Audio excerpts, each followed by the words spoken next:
किस पे जिम्मेदारी डाली जाए?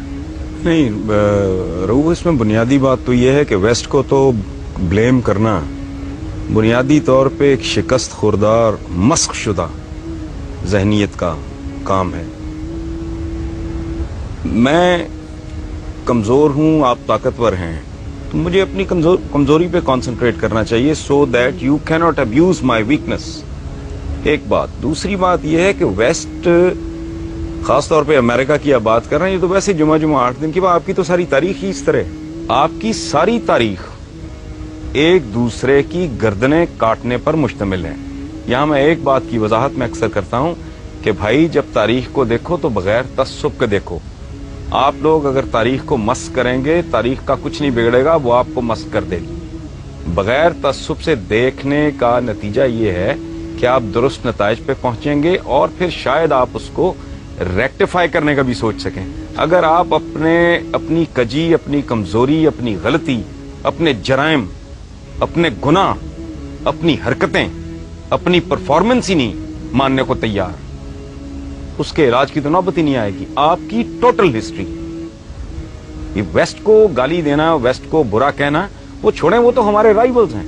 मेरे और आपके दरमियान एक मुकाबला चल रहा है जो सदियों पर मुश्तमिल है।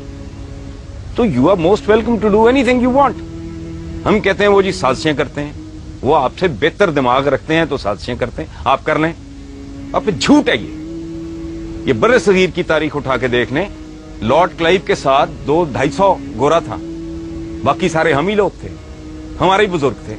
बक्सर की लड़ाई में शाह आलम सानी का इन्होंने जो हशर किया है, लड़ने वाला कौन था उसके खिलाफ?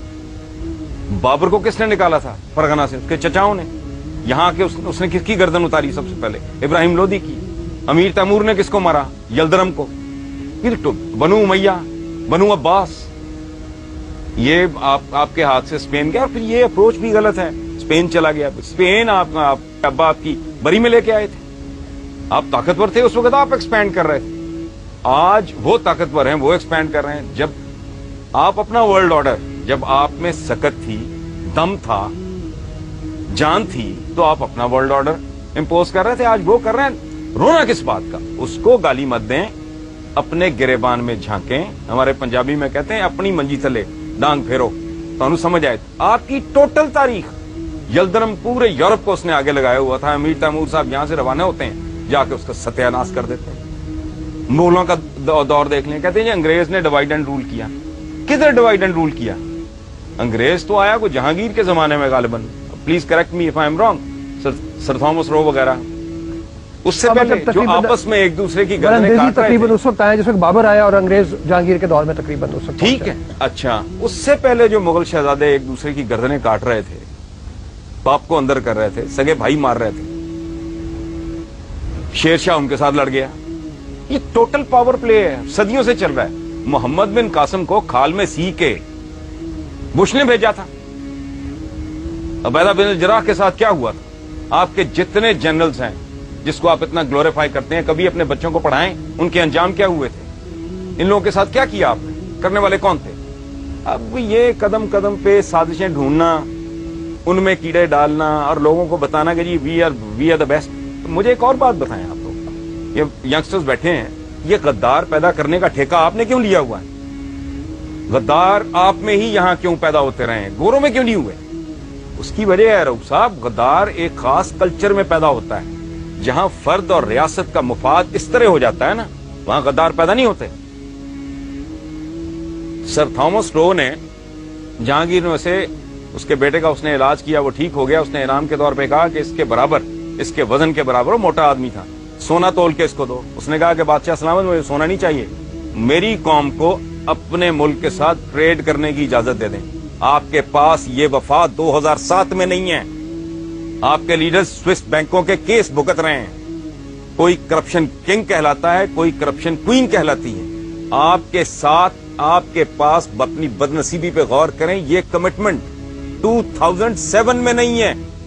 जो गोरे के पास, चूंकि मैग्ना कार्टा के बाद उन्हें ये एहसास उनके अंदर जन्म लेने लगा था कि मेरा और मेरे मुल्क का, मेरी स्टेट का मुफाद तो ये इस तरह की बात है। अच्छा, मैं एक छोटा सा सवाल यहाँ पे और पूछूं, चूंकि बुनियादी तौर पे जिस तरफ हमें चलना है, हम आज की बात करें, मादी के सबक जो है उससे हमें सीखना चाहिए, लेकिन क्या कोई ऐसी सूरत हाल हो सकती है, इस वक्त 3 मकतबे फिक्र के लोग हमारे पास मौजूद हैं, कोई एक चीज़ के ऊपर हम इत्तफाक कर लें, क्या ऐसी कोई सूरत हाल नज़र आती है कि बाहर को हम जब, क्योंकि देखिए ना पूरी दुनिया हमारी तरफ देख रही है, सारी दुनिया में इस वक्त मलून और मतून जो है वो मुसलमान है, हरकतों की वजह से नहीं, लेकिन कोई फ्यूचर में कुछ सूरत नजर आती है कि शायद हम तालीम हासिल करें, हम इंसान की रऊफ साहब, जहां आज इंसान खड़ा है इसमें आपकी कंट्रीब्यूशन क्या है? आपसे मुराद मेरी, हम की, हम सब की 1 अरब 40 करोड़ मुसलमानों की कंट्रीब्यूशन क्या है? ये एक पैम्पर नहीं दे सके बनी नौ इंसान को, ये बॉल पॉइंट नहीं दे सके, ये गाड़ी की विंड स्क्रीन साफ करने वाला वाइपर नहीं दे सके। 56-57 इतने लगभग मुसलमान मुल्क हैं, एक में भी जमहूरियत नहीं है, डूब मरो। मैं सदियों से एक बड़ा दिमाग नहीं पैदा किया, इस मुल्क में एक बड़ा आदमी पैदा हुआ है, मैं इंटेलेक्चुअली बात कर रहा हूं। ये मुल्क है सबका है, जिन्ना साहब के स्टेटमेंट्स रिकॉर्ड पे हैं कि हिंदू अपनी जगह, फलां अपनी जगह, उसको आप जो भी लेबल लगाएं, डॉक्टर अब्दुल सलाम, उसको ने ठुड्डे मार के इस मुल्क से बाहर निकाल दिया। सदियों से एक बड़ा आदमी आपने पैदा नहीं किया। औकात ये है कि एक एवरेज लेवल का, एक आम सतह का दानिश्वर बात करता है क्लैश ऑफ सिविलाइजेशन, ये उसको सर पे बिठा लेते हैं और पूरी दुनिया में डिबेट पे शुरू हो जाती है। क्लैश ऑफ सिविलाइजेशन तो है ही नहीं, ये क्लैश ऑफ फेथ्स है। सिविलाइजेशन तो उनके पास है, आपके पास कौन सी सिविलाइजेशन है? बकरे में पानी इंजेक्ट करके उसका वजन बढ़ाने वाले, अपने बच्चों को नापाक गंदा खलीज दूध देने वाले, लाइफ सेविंग ड्रग्स में मिलावट करने वाले, जाली दवाइयां बनाने वाले, ला कानून, किसी मुल्क में ना आईन है ना कानून है, ना आवाम की कोई इज्जत है ना इज्जत है नफ्स है। आप रोटी नहीं दे सकते, इज्जत तो दें, आप वो भी नहीं दे सके। कौन सी ऐसी चीज, मुझे इतने यहाँ बच्चे बैठे हैं, इतने माशाल्लाह इस मुल्क की क्रीम बैठी है, मुझे एक बात, मैं दावा कर रहा हूं इतना बड़ा, एक बात बताएं जिस पे आप फख्र से कह सके कि ये हमारे पास है जो दुनिया में और कहीं नहीं।